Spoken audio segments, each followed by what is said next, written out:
I'd done 10 months at Doncaster flying. New teams were watching me. It's in the paper every other week that teams were watching me. I'm in London midweek, and I get a call off my agent. That Leicester City want to sign me. I thought he was on the wind up, to tell you the truth. He's saying like, no, Leicester City or in the Premiership want to sign you. This is 17 months after coming out of prison. That's massive. And this is what I always say to people as well. Anything is possible, right? Make the impossible possible. So I've got the call saying we're going to Leicester the next day to have a medical. So I met him at his house over in Waltham Abbey. He's drove me to Leicester. I remember arriving at Leicester. It was Filbert Street at the time. And met the gaffer, Mark McGee, the coach, Colin Lee, Mick Hitman, and Paul Franklin.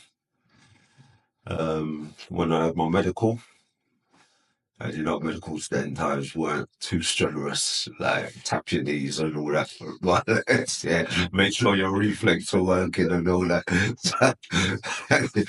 Tap your back, very basic. And then I was signed a 2.5 year contract for £300,000.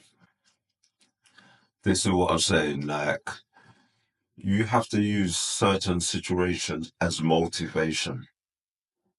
When he got rid of me at Sunderland, my only thought was, I'm going to prove you wrong, right?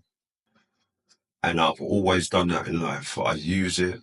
Listen, it's all right to be down, but don't be out.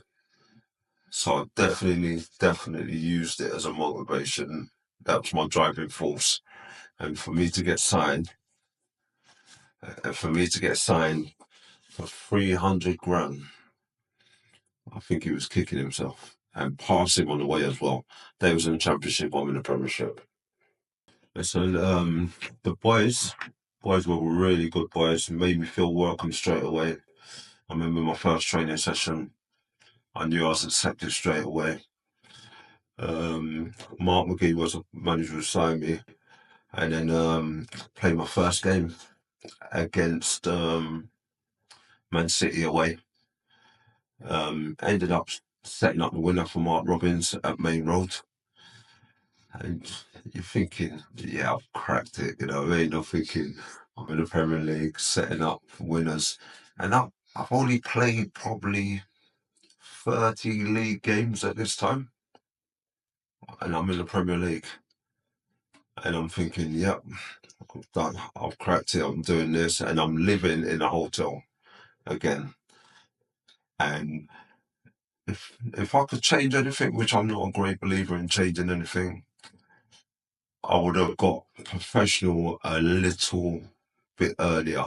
At this time, I'm living the dream of being a footballer and also living that life outside of football, enjoying everything what comes with it. And no one had ever taught me how to be professional, which is massive. Remember, I've been in prison, never been through no academy. I play Saturday and Sunday football where you just turn up. But then when you go to these clubs now, you see how professional players act.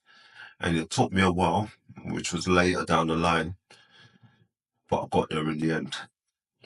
But I loved my time at Leicester, loved my teammates, and I'm still friends with a lot of them now because they taught me a lot as well.